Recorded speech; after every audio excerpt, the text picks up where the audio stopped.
Student welcome back to my channel Samrat academy. Student जितने बच्चे class 10th में और 18 फरवरी को मेरे प्यारों जो हिंदी का पेपर देने वाले उनकी वीडियो सबसे ज्यादा इंपॉर्टेंट है। मेरे प्यारों जो आज मैं आप लोगों को हिंदी का एक ऐसा पेपर बताने वाला हूं, कोड है 801 डीएफ कोड है। मेरे प्यारों जो अगर इस पेपर को अगर आप तैयार कर लो तो इसमें जितने क्वेश्चन दिए गए सारे क्वेश्चन को अगर आप तैयार कर लेते हो तो 18 फरवरी को मेरे प्यारों जो 70 में 97 स्कोर करके आप चले आओगे। और मेरे प्यारों जो हिंदी का पहला पेपर है मेरे प्यारों जो, और हिंदी के पहले पेपर में ये आप मेरे प्यारों जो 95% लाकर दिखाना है आप लोगों को कि 2026 बोर्ड का जब रिजल्ट आएगा तो हिंदी का टॉपर में आपका ही नाम हो। और एडमिट कार्ड लेकर जाना है, एडमिट कार्ड पर से देखकर सही सही अनुक्रमांक और नाम यहाँ पे लिख लेना है। मेरे प्यारे बच्चों, इस पेपर को हल करने के लिए आपके पास समय रहेंगे 3 घंटे 15 मिनट। 3 घंटे 15 मिनट के अंदर इस पेपर को सॉल्व करना होगा। यकीन मानिए अगर पूरा प्रश्न अगर आपको तैयार है तो 2.5 घंटे से कम समय में इस पेपर को आप सॉल्व कर पाओगे। नीचे निर्देश दिया गया, निर्देश पढ़ना बहुत ही ज्यादा कंपलसरी है। मैं यहीं पे सारे के सारे निर्देश पढ़ के आपको डिटेल में समझा देता हूं, पेपर में पढ़ने की कोई जरूरत आप लोगों को नहीं है। बोला है कि प्रारंभ के 15 मिनट परीक्षार्थियों को प्रश्न पत्र पढ़ने के लिए निर्धारित है। बोला कि शुरू के 15 मिनट आपको टाइम मिलेगा इस पेपर को पढ़ने के लिए और शेष टाइम आपके पास बचेगा 3 घंटा जिसमें पेपर को सॉल्व करना होगा। तो 15 मिनट एक बार जरूर से जरूर पेपर को पढ़ लीजिएगा पूरा का पूरा। इसके बाद है यह प्रश्न पत्र 2 खंडों में, खंड अ तथा खंड ब में विभाजित है। 2 खंडों में यह पेपर बना हुआ है। एक तो आएगा सबसे पहले खंड अ, एक आएगा खंड ब। चलिए जानते हैं खंड अ में क्या दिया रहेगा। तो बोला है कि प्रश्न पत्र के खंड अ में बहुविकल्पीय प्रश्न है जिसमें सही विकल्प का चयन करके ओएमआर शीट पर नीले अथवा काले बॉल पॉइंट पेन से सही विकल्प वाले गोले को अच्छे से रंग कर मतलब उसको पूरा करना है। इसका मतलब यह है कि खंड अ में बहुविकल्पीय प्रश्न रहेंगे। कितने? टोटल 20 बहुविकल्पीय प्रश्न रहेंगे। उनका उत्तर ओएमआर शीट पे देना होगा। आप नीले पेन का यूज कीजिए या काले पेन का यूज कीजिए रंगने के लिए। पेन आपका बॉल पॉइंट पेन होना चाहिए। जेल वाली पेन का इस्तेमाल आप लोगों को नहीं करना, इस बात को ध्यान में रखिएगा आप लोग। इसके बाद है कि खंड अ में बहुविकल्पीय प्रश्न है तो प्रत्येक प्रश्न के लिए 1 अंक निर्धारित है। कह रहा है कि एक प्रश्न जो है 1 नंबर के लिए पूछा गया है बहुविकल्पीय का, मतलब टोटल आपके पास कितने प्रश्न रहेंगे? 20। कितने नंबर के लिए? 20 नंबर के लिए। तो 20 बहुविकल्पीय प्रश्न 20 नंबर के लिए पूछा जाएगा क्योंकि एक प्रश्न 1 नंबर के लिए है। इसके बाद बोला कि प्रश्न पत्र के खंड अ के प्रश्न हेतु 1 घंटा तथा खंड ब के प्रश्नों को हल करने हेतु 2 घंटे का समय निर्धारित है। कह रहा है कि खंड अ जिसमें 20 बहुविकल्पीय प्रश्न दिया है उसको हल करने के लिए 1 घंटे का समय दिया गया है। क्या आपको 1 घंटे का समय लगेगा? नहीं, अधिक से अधिक लगेगा तो 5 मिनट। 5 मिनट के अंदर सारे के सारे ऑब्जेक्टिव क्वेश्चन को कर पाओगे। बाकी जितना भी समय बचेगा पूरा का पूरा खंड ब में लगा दीजिएगा हल करने के लिए। अब लास्ट निर्देश है मेरे प्यारे बच्चों कि प्रत्येक प्रश्न के सम्मुख उनके निर्धारित अंक दिए गए हैं। हर एक प्रश्न के आगे लिखा हुआ मिलेगा कि प्रश्न 1 नंबर का है या 2 नंबर का है या 4 नंबर का है या 6 नंबर का है। जितना भी नंबर का कोई भी प्रश्न होगा उसके सामने लिखा हुआ मिलेगा। तो देखिए ये था निर्देश। निर्देश बहुत सिंपल था, डिटेल में मैंने आप लोगों को बताया और पेपर इधर से स्टार्ट हो रहा है। मैं पेपर आप लोगों को दिखाता हूँ। देखिए सबसे पहले आया हुआ है यहाँ पे खंड अ और खंड अ में दिया हुआ है बहुविकल्पीय प्रश्न। देखिए पहला प्रश्न है, इस प्रश्न को कई बार मैं पढ़ा चुका हूं मेरे प्यारे बच्चों। जितने बच्चे डेली पढ़ते होंगे इस प्रश्न का जवाब जरूर से जरूर दे पाएंगे मेरे प्यारे बच्चों। बहुत ही ज्यादा सिंपल प्रश्न है मेरे प्यारे बच्चों, कई बार पढ़ा चुका हूं इसको। कह रहा है कि हंस पत्रिका के जो प्रथम संपादक थे वो कौन थे? इतना ज्यादा सिंपल प्रश्न है, 1 नंबर के लिए प्रश्न है मेरे प्यारे बच्चों, तुरंत क्लियर हो जाएगा। कमेंट में जल्दी बताइए। हंस पत्रिका के जो प्रथम संपादक थे वो थे मुंशी प्रेमचंद्र जी। यहां पे ए वाला जो है बिल्कुल राइट आंसर हो जाएगा, पहले का ए। देखिए कितना सिंपल प्रश्न पूछ लिया है। दूसरा प्रश्न यह है कि शुक्ल युग के जो प्रसिद्ध उपन्यासकार हैं वो कौन है? 1 नंबर के लिए प्रश्न है। 4 ऑप्शन आपके पास है, बताना है कि शुक्ल युग के प्रसिद्ध उपन्यासकार इन 4 ऑप्शनों में से कौन है। तो वह है मेरे प्यारे बच्चों आपके भगवती चरण वर्मा जी हैं। सी वाला जो है बिल्कुल करेक्ट आंसर हो जाएगा, दूसरे का सी। इसके बाद तीसरा प्रश्न भी बहुत इंपॉर्टेंट है, कई बार मैं करा चुका हूं मेरे प्यारे बच्चों, तुरंत इसका जवाब आप दे पाओगे। कह रहा है कि नीड का निर्माण फिर किस विधा की रचना है यह बताना है। 1 नंबर के लिए प्रश्न है, किस विधा की रचना है नीड का निर्माण फिर। तो ये जो मेरे प्यारे बच्चों आत्मकथा विधा की रचना है। बी वाला जो है बिल्कुल करेक्ट आंसर हो जाएगा। आगे बढ़ते हैं, अगला प्रश्न देख लीजिए, प्रश्न नंबर 4। कह रहा है कि चेखव एक इंटरव्यू के लेखक हैं। 1 नंबर के लिए प्रश्न है। तो चेखव एक इंटरव्यू लेखक कौन है इसमें से? तो मेरे प्यारे बच्चों इसका जो राइट आंसर है वो आ जाएंगे आपके राजेंद्र प्रसाद जी, डॉक्टर राजेंद्र यादव। ठीक है। तो चेखव एक इंटरव्यू के लेखक कौन है? राजेंद्र यादव जी। इस बात को याद रखिएगा, ए वाला ऑप्शन जो है बिल्कुल राइट आंसर हो जाएगा। देख पा रहे मेरे प्यारों, मैं आपको कह रहा हूं कि आप 95% स्कोर करके आने वाले, इस बात की गारंटी है मेरा। बस इस पेपर को आप तैयार कर लेना।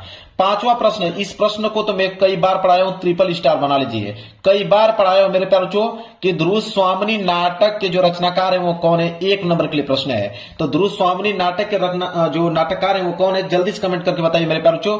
वह है आपके जयशंकर प्रसाद जी। कई बार पढ़ा चुका हूं मेरे प्यारों, जयशंकर प्रसाद जी। पांचवें का सी जो है बिल्कुल राइट आंसर हो जाएगा। अगला प्रश्न है प्रश्न 6, कह रहा है कि रीति काल की रचना है। 1 नंबर के लिए प्रश्न है। तो रीति काल की रचना इन चारों ऑप्शनों में से कौन है मेरे प्यारों? वह है आपका रामचंद्रिका। रामचंद्रिका मेरे प्यारों, डी वाला जो है बिल्कुल राइट आंसर हो जाएगा। रीति काल की रचना है रामचंद्रिका। 7वां प्रश्न देख लीजिए, कह रहा है कि तार सप्तक का जो प्रकाशन वर्ष है वो कितना माना जाता है? 1 नंबर के लिए प्रश्न है। तो तार सप्तक का जो प्रकाशन वर्ष है मेरे प्यारे बच्चों, वह सन 1943 ईस्वी। यहां पे बी वाला जो है बिल्कुल राइट आंसर हो जाएगा। प्रश्न संख्या 7वें का 8वां प्रश्न देख लीजिए। प्रश्न को कई बार मैं पढ़ाया हूं। कह रहा है कि लोकायतन के रचनाकार हैं। 1 नंबर के लिए प्रश्न है। तो लोकायतन के रचनाकार इन चारों ऑप्शनों में से कौन है मेरे प्यारों? तो वह है आपके सुमित्रानंद पंत जी। सी वाला जो है बिल्कुल राइट आंसर हो जाएगा। आगे बढ़ते हैं प्रश्न संख्या 9। प्रश्न संख्या 9 देख लीजिए क्या है। कह रहा है कि बहुरी अकेला के जो रचनाकार हैं वो कौन है? 1 नंबर के लिए प्रश्न, बहुत इंपॉर्टेंट प्रश्न है। तो बहुरी अकेला के रचनाकार हैं वह अशोक वाजपेयी जी हैं। ए वाला ऑप्शन जो होगा बिल्कुल करेक्ट आंसर हो जाएगा। 10वां प्रश्न देख लीजिए क्या है कि रीति काल किस समय अवधि में माना जाता है? मतलब कि रीति काल की समय अवधि पूछ लिया। कितना इंपॉर्टेंट प्रश्न पूछ लिया मेरे प्यारे बच्चों। तो इसका राइट आंसर हो जाएगा सन 1643 ईस्वी से लेकर 1843 ईस्वी तक। ठीक है, जो है वो रीति काल की काल अवधि माना जाता है। वहां पे इसको इस तरह कर देना चाहिए था, यहां पे गैप देना चाहिए था ताकि दिखने में अच्छा लगे। इस तरह देना चाहिए इसको। तो आप याद कर लें कि रीति काल जो है किस समय अवधि माना जाता है? तो सन 1643 से लेकर 1843 ईस्वी तक। क्लियर है? चलिए प्रश्न संख्या 11 देख लीजिए कि हास्य रस, मेरे प्यारों से कई बार पढ़ा चुका हूं कि हास्य रस का स्थायी भाव है। तो हास्य रस का स्थायी भाव तो हास होता है। यहां पे डी वाला जो है बिल्कुल करेक्ट आंसर हो जाएगा प्रश्न संख्या 11 का। इसके बाद आएगा प्रश्न संख्या 12। प्रश्न संख्या 12 देख लीजिए, कह रहा है कि जहां पर उपमेय की किसी उपमान से गुण धर्म के आधार पर समानता की जाए वहां कौन सा अलंकार होता है? मेरे प्यारे बच्चों परिभाषा ही पूछ लिया है मेरे प्यारे बच्चों। तो सबको मालूम है कि जब उपमेय की तुलना हम लोग उपमान से करते हैं वो भी गुण धर्म के आधार पर, गुण धर्म के आधार पर समानता की जाए तो वहां पे जो अलंकार होता है रूपक अलंकार होता है। रूपक अलंकार का मेरे प्यारे परिभाषा है। ए वाला ऑप्शन जो होगा बिल्कुल राइट आंसर हो जाएगा। आगे देख लीजिए प्रश्न संख्या 13। प्रश्न संख्या 13 जो है वह है कि रोला छंद के प्रत्येक चरण में मात्राएं होती हैं। 1 नंबर के लिए प्रश्न है। तो रोला छंद में जो प्रत्येक चरण में कितनी मात्राएं होती हैं? तो उसमें जो होती हैं 24 मात्राएं होती हैं। इसलिए बी वाला जो है बिल्कुल करेक्ट आंसर हो जाएगा। रोला छंद के प्रत्येक चरण में 24 मात्राएं होती हैं। आगे बात करते हैं प्रश्न संख्या 14। देखिए क्या है, कह रहा है कि अनुग्रह शब्द में प्रयुक्त उपसर्ग। 1 नंबर के लिए प्रश्न है मेरे प्यारे बच्चों। ठीक है, तो यहां पे जो होगा अन्न धन क्या हो जाएगा? देखिए पहले उपसर्ग का मतलब समझिए। उपसर्ग का मतलब होता है जो आगे जुड़कर, ठीक है, जो आगे जुड़कर शब्दों को पूरा करे। तो अगर इसको अनुग्रह को तोड़ोगे तो ये टूटेगा अनु प्लस ग्रह के रूप में टूटेगा। तो जो आगे जुड़ता है वह आप लोगों का उपसर्ग कहलाता है। तो आगे क्या जुड़ा हुआ है? अनु, और ग्रह का अर्थ भी होता है, इसलिए अनु जो है वो अनुग्रह शब्द में उपसर्ग कहलाएगा। क्लियर है? सी वाला ऑप्शन जो है बिल्कुल राइट आंसर हो जाएगा। आगे बढ़ते हैं प्रश्न संख्या 15। कह रहा है कि आई प्रत्यय जोड़कर कौन सा शब्द बना है? 1 नंबर के लिए प्रश्न है। तो आई प्रत्यय जोड़कर कौन सा शब्द बना है? प्रत्यय का मतलब होता है कि जो लास्ट में जुड़ता है मेरे प्यारे बच्चों। ठीक है, तो लास्ट में जो जुड़ता है उसे हम लोग बढ़ते हैं यहां पे प्रत्यय। तो यहां पे देखिए यह हो जाएगा महानता। इसमें ता जुड़ा है, इसमें भी ता जुड़ा है, इसमें बचपन अन्न जुड़ा हुआ है, इसमें लिखाई, लास्ट में क्या रहा? आई, लिखाई। इसलिए बी वाला जो है बिल्कुल करेक्ट आंसर हो जाएगा। तो आई प्रत्यय जोड़कर कौन सा शब्द बना है? लिखाई। क्लियर है? चलिए आगे देखते हैं प्रश्न संख्या 16। कह रहा है कि पंचवटी में कौन सा समास है? 1 नंबर के लिए प्रश्न है मेरे प्यारे जो। तो पंचवटी की अगर हम बात करें तो पंचवटी में जो है वो द्विगु समास है। सी वाला ऑप्शन जो होगा बिल्कुल करेक्ट आंसर हो जाएगा। समझ में आ गया? चलिए अगले प्रश्न की तरफ बढ़ते हैं, प्रश्न संख्या 17 की तरफ। चलिए अगला प्रश्न है प्रश्न संख्या 17। कह रहा है कि सूरज का जो तत्सम रूप होगा वो कौन सा होगा। 1 नंबर के लिए प्रश्न मेरे प्यारे बच्चों। तो सूरज का जो तत्सम रूप होता है वो होता है सूर्य। तो यहाँ पे ए वाला ऑप्शन जो है बिल्कुल करेक्ट आंसर हो जाएगा प्रश्न संख्या 17 का। इसके बाद 18वां प्रश्न है कि साकेत महाकाव्य की रचना किसने की। बहुत बार इस प्रश्न को पढ़ा चुका हूं। तो साकेत महाकाव्य की जो रचना किया थे वो कौन थे, वो थे मैथिली शरण गुप्त जी। ये वाला ऑप्शन जो होगा बिल्कुल करेक्ट आंसर हो जाएगा। इसके बाद है मेरे प्यारों 19वां प्रश्न कि द्विवेदी युग की कालावधि है। 1 नंबर के लिए प्रश्न है। तो द्विवेदी युग की जो कालावधि मानी जाती है वह 1900 ईस्वी से लेकर 1918 ईस्वी तक मानी जाती है। बी वाला ऑप्शन जो होगा बिल्कुल करेक्ट आंसर हो जाएगा। आगे लास्ट प्रश्न है बहुविकल्पीय का 20वां कि निम्न में से छायावाद युग का कवि है। 1 नंबर के लिए प्रश्न है। तो छायावाद युग के कवि इन चारों ऑप्शनों में से कौन है, वह है आपके सुमित्रानंद पंत जी। ए वाला ऑप्शन जो होगा बिल्कुल राइट आंसर हो जाएगा। तो मैंने 20 बहुविकल्पीय प्रश्न बता दिया और 20 के 20 बिल्कुल सही होना चाहिए। 5 मिनट भी नहीं लगेगा, आप पूरा का पूरा प्रश्न रन दोगे 5 मिनट। इसके बाद जितना समय लगेगा पूरा का पूरा खंड ब में लगा दीजिएगा। अब यहां से स्टार्ट हो गया खंड ब, और खंड ब में क्या है, वर्णनात्मक प्रश्न। कितने नंबर के लिए, 50 नंबर का वर्णनात्मक प्रश्न रहेगा। 20 के बाद आएगा प्रश्न संख्या 21। देखिए प्रश्न संख्या 21 है कि निम्नलिखित गद्यांश पर आधारित दिए गए 3 प्रश्न के उत्तर दीजिए। गद्यांश दिया है कितने नंबर के लिए, 6 नंबर के लिए पूछा है गद्यांश। और याद रखिए कि इसमें 2 गद्यांश दिया है। एक आपका क वाला दिया है, कह रहा है कि क वाला नहीं कर पाओगे तो इधर पीछे आपको ख वाला दिया है। देखिए ये सब क वाला है, क वाला नहीं कर पाओगे तो यहाँ पे अथवा करके आपको ख वाला दिया गया है। दोनों में से मतलब कोई एक आपको पेपर में करना है। तो मैं आंसर दोनों को बता देता हूं, याद कर लीजिएगा जो आसान लगेगा आपको। तो पहले क वाला देखते हैं। देखिए क वाला है कि दूसरी बात जो इस संबंध में विचारणीय है वह यह है कि संस्कृति अथवा सामूहिक चेतना ही हमारे देश का प्राण है।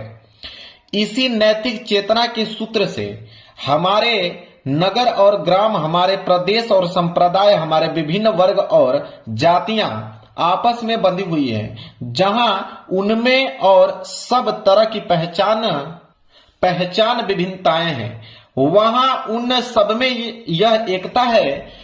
इसी बात को ठीक तरह से पहचान लेने से बापू ने जनसाधारण को बुद्धिजीवियों के नेतृत्व में क्रांति करने के लिए, तत्पर करने के लिए इसी नैतिक चेतना का सहारा लिया था। यह है मेरे प्यारे बच्चों। इसके नीचे 3 प्रश्न देखिए। पहला प्रश्न है कि उपयुक्त गद्यांश के पाठ और लेखक का नाम लिखिए, आपको मिलेंगे 2 नंबर। चलिए इसका आंसर देखते हैं मेरे प्यारे बच्चों। 21 का क का पहला प्रश्न देखिए। तो प्रश्न संख्या 21 का क वाला गद्यांश हम कर रहे हैं।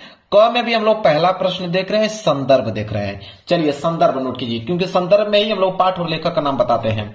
तो संदर्भ में लिखेंगे कि प्रस्तुत गद्यांश हमारी पाठ्य पुस्तक हिंदी के गद्य खंड में संकलित डॉक्टर राजेंद्र प्रसाद द्वारा लिखित भारतीय संस्कृति नामक निबंध से उद्धृत है। देखिए मेरे प्यारे बच्चों, किस चैप्टर से लिया गया है, तो आपका भारतीय संस्कृति चैप्टर से लिया गया है। इसके लेखक कौन है, तो डॉक्टर राजेंद्र प्रसाद जी हैं। बस इतना ही आपको पॉइंट लिखना है, 2 नंबर आपको मिल जाएगा।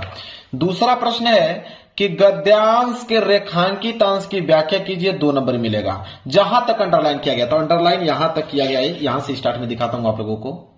देखिए अंडरलाइन यहां से स्टार्ट हो गया है कि इसी नैतिक चेतना के सूत्र से हमारे नगर और ग्राम, हमारे प्रदेश और संप्रदाय, हमारे विभिन्न वर्ग और जातियां आपस में बंधी हुई हैं, जहां उनमें और सब तरह की पहचान विभिन्नताएं हैं, वहां उन सब में यह एकता है। यहां तक अंडरलाइन किया गया है। अब इसका हमें क्या बताना है, व्याख्या बताना है। तो देखिए व्याख्या किस प्रकार लिखेंगे हम लोग, तो यहां हेडिंग डालेंगे दूसरे का रेखांकित अंश की व्याख्या, ये हेडिंग हो जाएगी।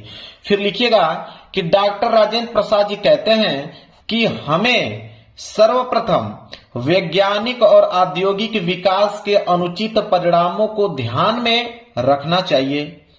विचार करने योग्य दूसरी बात यह है कि भारतीय संस्कृति अथवा भारतवासियों की संपूर्ण व एकीकृत चेतन शक्ति ही इस देश का जीवन है।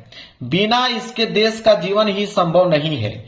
ऐसी चेतन शक्ति जो नैतिकता पर आश्रित है, यह हमारे देश के सभी शहर, गांव और सभी प्रदेश, सभी धर्म और उनको मानने वाले विभिन्न संप्रदाय, इन संप्रदायों के विभिन्न वर्ग, इनसे संबद्ध जातियां आपस में बंधी हुई हैं, जहां उनमें सभी तरह की विभिन्नताएं और विषमताएं फैली हुई हैं।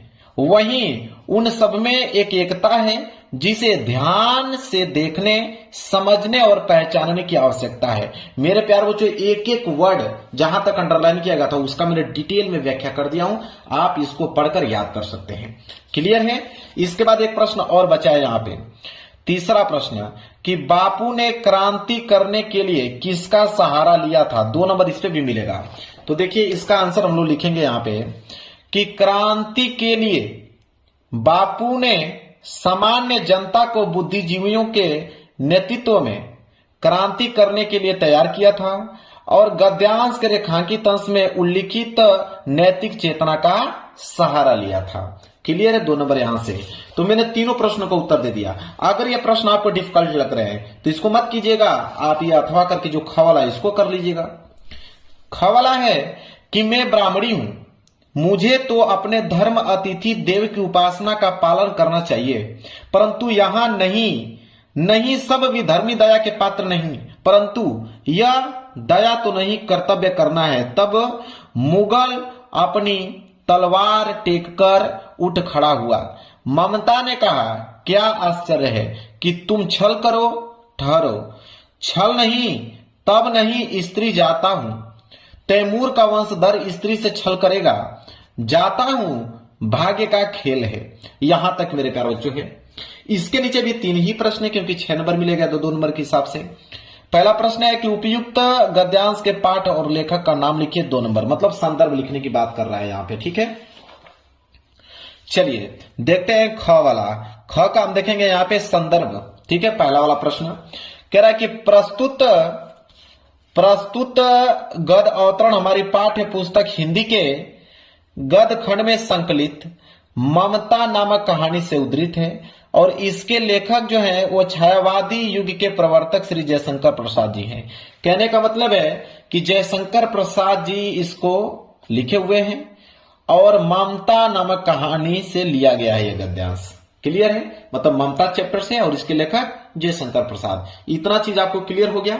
इसके बाद दूसरा प्रश्न है कि गद्यांश के रेखांकित अंश की व्याख्या कीजिए। 2 नंबर मिलेगा। जहां तक अंडरलाइन किया गया है तो अंडरलाइन यहां तक किया गया है कि मैं ब्राह्मणी हूं, मुझे तो अपने धर्म अतिथि देव की उपासना का पालन करना चाहिए, परंतु यहां नहीं सब विधर्मी दया के पात्र नहीं, परंतु यह दया तो नहीं कर्तव्य करना है। तब यहां तक अंडरलाइन किया गया है। इसी का हमें क्या करना है, व्याख्या बताना है।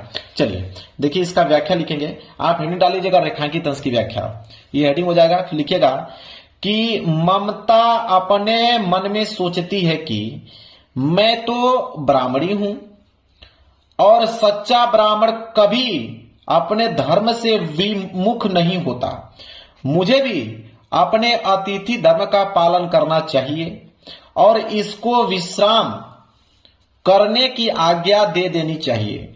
अगले ही पल उसके मन में विचार आता है कि यह तो धर्म भ्रष्ट मुगल है, मुगलों ने ही उसके पिता की हत्या की थी। यदि विधर्मी कोई और होता तो उसके प्रति दया दिखाकर उसे आश्रय दिया जा सकता था, पितृहंता को तो कदापि आश्रय न देना चाहिए। तभी उसके अंतकरण में फिर से हलचल मचती है कि मैं तो उसके ऊपर कोई दया नहीं दिखाऊंगी, वरना अतिथि धर्म का पालन करने अपने कर्तव्य को ही निभाऊंगी। यह उसका रेखांकित अंश की व्याख्या हो गया था, जहां तक अंडरलाइन किया गया था। क्लियर है मेरे प्यारे बच्चों? इसके बाद एक प्रश्न और है, तीसरा प्रश्न है कि छल नहीं तब नहीं स्त्री जाता हूं, तैमूर का वंशधर स्त्री से छल करेगा, जाता हूं, वाक्य किसने कहा और क्यों कहा। 2 नंबर मिलेगा इस पे। ठीक है, तो देखिए इसका उत्तर हम लोग कैसे लिखेंगे। तीसरे का इसका उत्तर होगा कि छल नहीं तब नहीं स्त्री, जाता हूं, तैमूर का वंशधर स्त्री से छल करेगा, जाता हूं। वाक्य मुगल हुमायूं ने ममता से कहे थे। हुमायूं तैमूर का वंशज था, उसका मानना था कि तैमूर का वंशज कुछ भी कर सकता था, लेकिन किसी स्त्री के साथ धोखा कदापि नहीं कर सकता था। क्लियर है? चलिए, तो मैंने 21 का क और ख दोनों बता दिया। जो आसान लगेगा आप उसको याद करके जाइएगा, बिल्कुल डिटेल में बता रहा हूं। चलिए अब आगे बढ़ते हैं अगले प्रश्न की तरफ। चलिए देखिए, अगला प्रश्न है प्रश्न संख्या 22। प्रश्न संख्या 22 है कि निम्नलिखित पद्यांशों पर आधारित दिए गए 3 प्रश्नों के उत्तर दीजिए। अभी हमने क्या देखा? गद्यांश देखा। अब आ गया पद्यांश, और पद्यांश भी 6 नंबर के लिए ही पूछा गया है। ठीक है, क्योंकि गद्यांश और पद्यांश 6-6 नंबर के होते हैं, तो पद्यांश भी 6 नंबर, क्योंकि इसके नीचे भी 3 प्रश्न होते हैं। इसमें भी 2 ऑप्शन होते हैं, या तो आप क वाला कीजिए, क वाला नहीं कर पाते हैं तो अथवा करके ख वाला दिया गया है, दोनों में से कोई एक कर लीजिए। तो मैं तो आंसर दोनों को बताऊंगा ना, तो पहले क वाला देखिए। तो क वाला है कि सहे वार पर वार अंत तक लड़ी वीरवाला सी, आहुति सी गिर चढ़ी चिता पर चमक उठी ज्वाला सी। ठीक है, बढ़ जाता है मान वीर का, रण में बलि होने से मूल्यवती होती सोने की भस्म यथा सोने से। ठीक है, अब इसके नीचे 3 प्रश्न है, पहला, दूसरा, तीसरा, जिसमें से पहला प्रश्न है कि उपयुक्त पद्यांश का संदर्भ लिखिए, 2 नंबर मिलेगा। चलिए देख लेते हैं इसका संदर्भ। तो इसका संदर्भ लिखेंगे 22 का क वाला। तो 22 का क का पहला संदर्भ लिखेंगे कि प्रस्तुत पद्यांश सुभद्रा कुमारी चौहान द्वारा रचित झांसी की रानी नामक कविता से लिया गया है। तो झांसी की रानी नामक कविता से लिया गया है, और इसके जो कवि हैं, जो लिखी हुई हैं, वह हैं सुभद्रा कुमारी चौहान जी। क्लियर है? चलिए, यह हो गया संदर्भ। अब आती है दूसरी बारी, दूसरे नंबर की, रेखांकित अंश की व्याख्या कीजिए, 2 नंबर मिलेगा। जहां तक अंडरलाइन किया गया है, तो आप देख सकते हो अंडरलाइनिंग यहां तक किया गया है, 4 लाइन तक यहां तक अंडरलाइनिंग किया गया है कि सहे वार पर वार अंत तक लड़ी वीरवाला सी, आहुति सी गिर चढ़ी चिता पर चमक उठी ज्वाला सी। इसका हमें व्याख्या करना होगा। चलिए देखिए व्याख्या किस प्रकार करेंगे।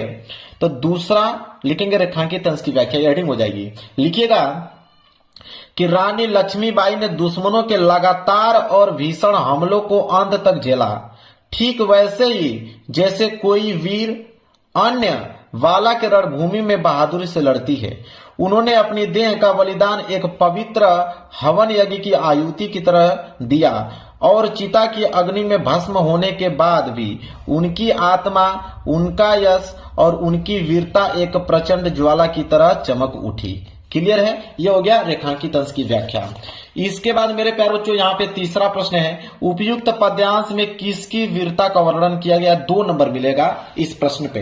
देखिए इसका उत्तर कैसे हम लोग लिखेंगे, तीसरे का, कि उपयुक्त पद्यांश में झांसी की रानी लक्ष्मीबाई की वीरता का वर्णन किया गया। बस इतना पॉइंट आप लोगों को लिख देना है, आपका 6 नंबर क्लियर हो जाएगा। अगर ये प्रश्न नहीं करना चाहते हो, कोई दिक्कत, कोई प्रेशर वाली बात नहीं है, आप ये वाला कर लेना, ख वाला कर लेना कि किलकत कान्हा घुटुरवनी आवत, मणिमय कनक नंद के आंगन विश्व परिकवे धावत, कबहू निरखी हरि आपू छाव को कर सो पकरन चाहत, किलकी हसत राजत वे दतिया पुनि पुनि तिहि अवगावत।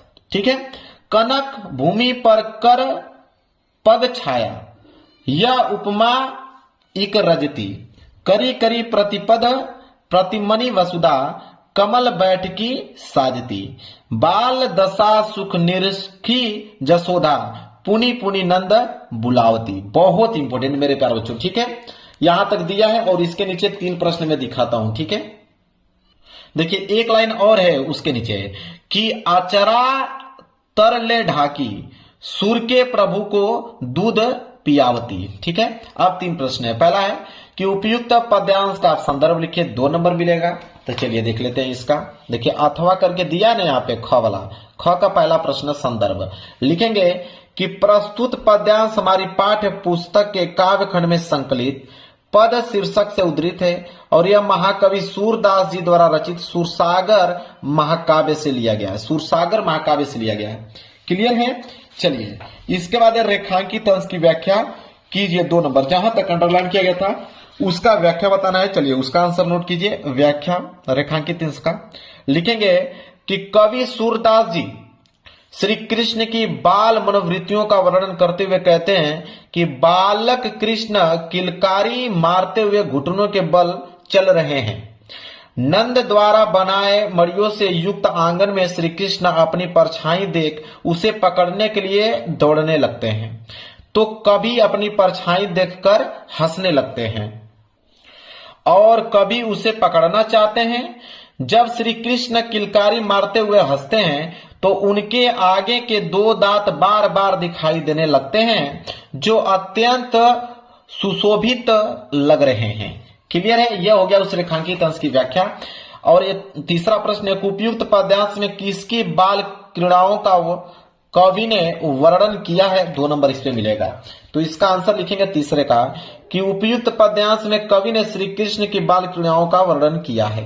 क्लियर है? चलिए अब आगे बारी आई आपकी प्रश्न संख्या 23। देखिए प्रश्न संख्या 23 क्या है कि निम्नलिखित संस्कृत गद्य अवतरणों में से किसी एक अवतरण का संदर्भ सहित हिंदी में अनुवाद कीजिए। अब ये संस्कृत का गद्यांश आ गया।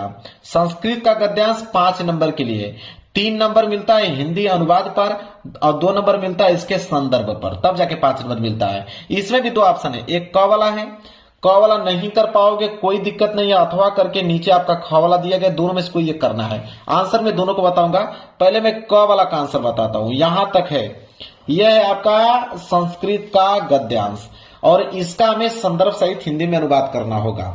तो 23 का क, देखिए 23 का क, तो ये हो गया 23 का क। यहाँ पे संदर्भ और यहाँ पे अनुवाद। आप चाहो तो बीच में प्रसंग भी लिख सकते हो। प्रसंग का मतलब यह होता है कि यह पूरे के पूरे गद्यांश में किन चीजों के बारे में वर्णन किया गया है, उसको हम लोग प्रसंग के रूप में लिखते हैं। तो पहले संदर्भ देख लेते हैं कि प्रस्तुत गद्यांश हमारी पाठ्य पुस्तक हिंदी के संस्कृत खंड के प्रभुत्व ग्रामीण पाठ से उद्धृत है, मतलब प्रभुत्व ग्रामीण चैप्टर से लिया गया है। आपका मन करेगा तो आप प्रसंग लिख सकते हो, आपका मन करेगा तो आप प्रसंग छोड़ सकते हो, कोई दिक्कत नहीं है। प्रसंग में लिख सकते हो आप कि प्रस्तुत गद्यांश में ग्रामीण व्यक्ति की चतुरता का वर्णन बड़े ही मनोरंजक ढंग से किया गया है। क्लियर है? चलिए अब इसका अनुवाद देख लेते हैं। तो अनुवाद होगा कि उसकी बात सुनकर उस चतुर ग्रामीण ने कहा कि भाई हम अशिक्षित हैं और आप शिक्षित हैं, हम कम जानकार हैं और आप अधिक जानकार हैं। यही जानकार हमें शर्त रखनी चाहिए, हम आपस में पहेली पूछेंगे, यदि आप उत्तर देने में समर्थ नहीं होंगे तब हम 10 रुपए के आधे 5 रुपए देंगे। क्लियर है? चलिए अब अगर ये प्रश्न नहीं करना चाहते हो क वाला, तो आप ख वाला कर लेना। ख का भी तो वही काम करना है, संदर्भ सहित हिंदी में अनुवाद करना है, 5 नंबर इस पे भी मिल जाएगा। याद रहे दोनों में से कोई एक ही करना है, दोनों नहीं करना है। तो चलिए अथवा वाला का उत्तर देख लीजिए। अथवा करके यहाँ पे ख है, तो यहाँ पे संदर्भ, यहाँ पे प्रसंग, यहाँ पे अनुवाद हो जाएगा। तो सबसे पहले संदर्भ देखिए। संदर्भ में लिखेंगे कि प्रस्तुत गद्यांश हमारी पाठ्य पुस्तक हिंदी के संस्कृत खंड के वाराणसी पाठ से उद्धृत है, वाराणसी चैप्टर से लिया गया है। प्रसंग की अगर हम बात करें, प्रसंग में लिखोगे कि इस गद्यांश में वाराणसी की ऐतिहासिकता तथा अवस्थिति के विषय में बताया गया है। अब अनुवाद इसका देख लीजिए। अनुवाद होगा कि वाराणसी बहुत प्रसिद्ध प्राचीन नगरी है। यह स्वच्छ जल की तरंगों से युक्त गंगा के किनारे स्थित है। इसके घाटों की घुमावदार पंक्ति श्वेत चांदनी में बहुत सुंदर लगती है। असंख्य यात्री भ्रमण करने के लिए दूर देशों से प्रतिदिन यहाँ आते हैं और इसके घाटों की शोभा देखकर इसकी बहुत प्रशंसा करते हैं।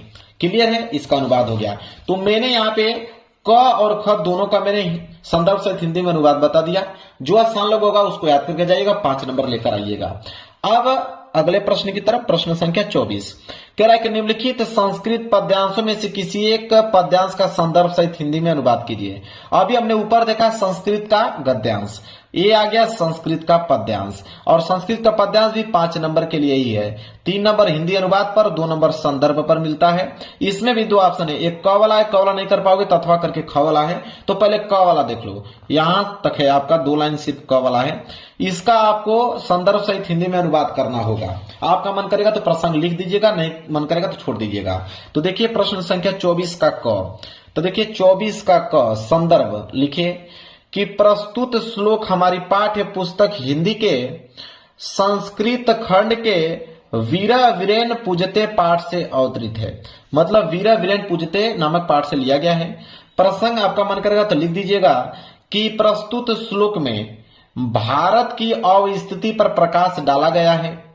अब बारी आया अनुवाद का, तो यहाँ ये हेडिंग है आपका अनुवाद। लिखिएगा कि समुद्र के उत्तर में और हिमालय के दक्षिण में जो देश स्थित है वह भारतवर्ष है, जिसकी संतान भारतवासी है। ये उसका क्या हो गया, हिंदी अनुवाद हो गया। अगर ये नहीं करना चाहते हो क वाला, तो पीछे आपका ख वाला दिया है, उसको कर सकते हो। देखिए दिया है ना अथवा करके, यहाँ पे ख वाला आप इसको कर लीजिए। इसका भी आपको संदर्भ सहित हिंदी में अनुवाद करना होगा। तो चलिए इसका देख लेते हैं, अथवा वाला। देखिए ये अथवा वाला हो गया, संदर्भ सहित हिंदी में अनुवाद।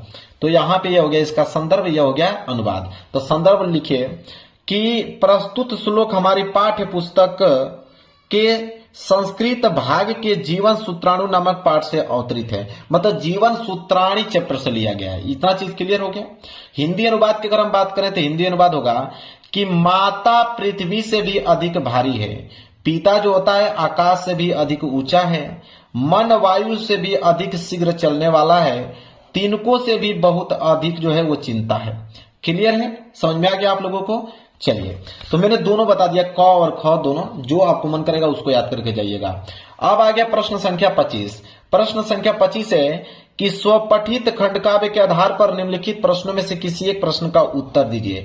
देखिए खंड काव्य और खंड काव्य मेरे प्यार जो जिला वाइज आता है, जो आपके जिला में पूछा जाता है वही खंड काव्य आपको पेपर में करना है। कोई दूसरा करोगे 1 नंबर नहीं मिलेगा। खंड काव्य 3 नंबर के लिए पूछा जाता है। आप कमेंट कर दीजिएगा, इस वीडियो में आपको बता दूंगा कि आपके डिस्ट्रिक्ट में कौन सा खंड काव्य पूछा जाता है। अन्यथा आपको किताब में मिल जाएगा, क्वेश्चन बैंक में मिल जाएगा। ठीक है, आप देख लीजिएगा। खंड काव्य बहुत सारे हैं, जैसे मुक्ति दूत है, इसके बाद ज्योति जवाहर है, इसके बाद आपका अग्र पूजा है, इसके बाद यहाँ पे मेवाड़ मुकुट दिया गया है, इसके बाद यहाँ पे जय सुभाष दिया गया है, मातृभूमि दिया गया है, नीचे जब हम बढ़ेंगे तो कर्ण दिया गया है, कर्ण के बाद जब नीचे बढ़ेंगे तो तुमुल दिया गया है, मतलब करमवीर, करमवीर के बाद तुमुल दिया गया है। इतने सारे हैं, सब अलग अलग डिस्ट्रिक्ट में पूछा जाता है। तो आप अपने डिस्ट्रिक्ट का नाम देख लीजिएगा कि आपके डिस्ट्रिक्ट में कौन सा खंड काव्य पूछा जाता है, वही पेपर में आप लोगों को करना है। अब आ गया आप लोगों का अगला प्रश्न, प्रश्न संख्या 26। 26 का क, यह सबसे सिंपल प्रश्न है, सारे विद्यार्थी कर जाएंगे इसको। 26 का क है कि निम्नलिखित लेखकों में से किसी एक का जीवन परिचय देते हुए उनकी एक प्रमुख रचना का उल्लेख कीजिए। देखिए लेखक का जीवन परिचय तो भाई सबको मालूम होगा, 5 नंबर के लिए पूछता है। 3 नंबर जीवन परिचय पे, 2 नंबर रचनाएं पे। तो रचना बहुत जरूरी है लिखना। आपके पास ऑप्शन है जयशंकर प्रसाद जी का, भगवत शरण उपाध्याय जी का और आचार्य रामचंद्र शुक्ल जी का। इन तीनों लोगों में से किसी एक का ही जीवन परिचय आपको लिखना है, रचनाएं सहित। 5 नंबर आपको मिल जाएगा। तो ये सब सारी चीजें बताने की जरूरत नहीं है हमको कि जीवन परिचय भी मैं बताऊं, ये तो जीवन परिचय सारे विद्यार्थियों को याद होगा। इसके बाद 26 का ख है कि निम्नलिखित कवियों में से किसी एक का जीवन परिचय देते हुए उनकी एक प्रमुख रचना का उल्लेख कीजिए। देखिए कवि का जो भी जीवन परिचय आता है वो भी 5 नंबर के लिए ही है। ठीक है, दोनों ही 5-5 नंबर के लिए हैं। इसमें भी आपका 3+2 का रेशियो चलेगा। 3 नंबर जीवन परिचय पे, 2 नंबर रचनाएं पे। यहाँ पे तुलसीदास का लिख सकते हैं, या तो बिहारी लाल जी का लिख सकते हैं, या तो मैथिली शरण गुप्त जी का लिख सकते हैं। 3 ऑप्शन है आपके पास, तीनों में से किसी एक का आप जीवन परिचय लिख लीजिएगा रचना सहित, तब जाके आपको 5 नंबर मिल जाएगा। अगला प्रश्न है प्रश्न संख्या 27 कि अपनी पाठ्य पुस्तक में से कंठस्थ कोई एक श्लोक लिखिए जो इस प्रश्न पत्र में न आया हो। श्लोक तो सारे विद्यार्थियों को मालूम होगा, 2 नंबर आपको मिल जाएगा। नहीं मालूम है तो मैं बता देता हूं भाई, एक श्लोक बता देता हूं, बहुत सिंपल वाला, याद कर लीजिएगा। 27वां का कि बंदम मरणम वापी जयो वापी पराजय, अब यत्र समो वीर वीर भाव ही वीरता। 2 लाइन का मेरे प्यारों जो यहाँ पे पोयम है, 2 नंबर आपको मिल जाएगा, याद कर लीजिए, बहुत सिंपल है और यह पेपर में भी नहीं आया था। क्लियर है। चलिए प्रश्न संख्या 28। प्रश्न संख्या 28 है कि निम्नलिखित में से किन्हीं 2 प्रश्न के उत्तर संस्कृत में दीजिए। 2 नंबर मिलेगा। आपके पास ऑप्शन है कि पहला, दूसरा, तीसरा, चौथा, 5वां। 5 प्रश्न हैं, इन 5 में से किन्हीं 2 ही प्रश्नों का उत्तर आपको देना है। तो मैं एक पहला और दूसरा वाला का बता देता हूं, नोट कर लेना। देखिए ये आपका पहले वाला का है और ये आपका दूसरे वाला का है। दोनों का आंसर बता दिया, यही दोनों याद कर लीजिए और ये दोनों जाकर पेपर में कर लीजिएगा। ठीक है, नहीं याद हो रहा तो आप देख लीजिएगा, इसमें से कोई भी आपको याद होगा तो। क्लियर है। चलिए आगे बढ़ते हैं प्रश्न संख्या 29 की तरफ। प्रश्न संख्या 29 है कि निम्नलिखित विषयों में से किसी एक विषय पर निबंध लिखिए, 7 नंबर मिलेगा। और निबंध मेरे प्यारे बच्चों सारे विद्यार्थियों को मालूम होगा। आपके पास 5 ऑप्शन, एक है आपका जीवन में विज्ञान का महत्व क्या है, विद्यार्थी और अनुशासन क्या है, वनों से लाभ क्या है, और देश प्रेम, और आपका आतंकवाद के कारण और निवारण बताइए। 5 आपके पास मेरे प्यारे जो निबंध हैं, 7 नंबर। तो देखिए किताब से आप बुक से निबंध मत याद कीजिएगा, किताब में बहुत बड़ा निबंध दिया है और उसका जो भाषा है वो भी आपका कठिन है। आप किसी भी यूट्यूब चैनल से या मेरे ही यूट्यूब चैनल पे उपलब्ध हैं, ठीक है, आप इन सारे निबंधों को शॉर्टकट में आसान शब्दों में लिखकर याद करें ना, वही पेपर में करके चले आना, 7 नंबर आपको मिल जाएगा। क्लियर है? ये भी मैं आप लोगों को होमवर्क ही देता हूं, आप इसको जरूर से जरूर तैयार कर लेना मेरे प्यारे बच्चों। इसके बाद आता है प्रश्न संख्या 30, जो इस पेपर का लास्ट प्रश्न है कि वाद विवाद प्रतियोगिता में पहली बार भाग लेने तथा पुरस्कार पाने का अनुभव बताते हुए अपने मित्र को एक पत्र लिखिए। ठीक है, इसके बाद अगर ये नहीं आता है तो अथवा करके एक प्रश्न और है कि वाद विवाद प्रतियोगिता में प्रथम स्थान प्राप्त करने पर अपने चचेरे भाई को बधाई पत्र देते हुए एक पत्र लिखिए, 4 नंबर। ठीक है, तो दोनों चीज एक ही है मेरे प्यारे बच्चों, ये मित्र को लिखना है और ये आपका चचेरे भाई को लिखना है। ठीक है, तो दोनों में से कोई एक मैं बता देता हूं, बस आपको दोनों ही हो जाएगा, समझ लीजिए। कैसे लिखना है देखिए, मैं नीचे वाला बता देता हूं कि अपने भाई को, अपने चचेरे भाई को आप कैसे बधाई पत्र लिखो। ठीक है, और यह है आपके मित्र को, तो दोनों चीजें सेम ही है। देखिए प्रश्न संख्या 30 का अथवा वाला मैं बता रहा हूं कि अपने चचेरे भाई को कैसे बधाई पत्र दोगे।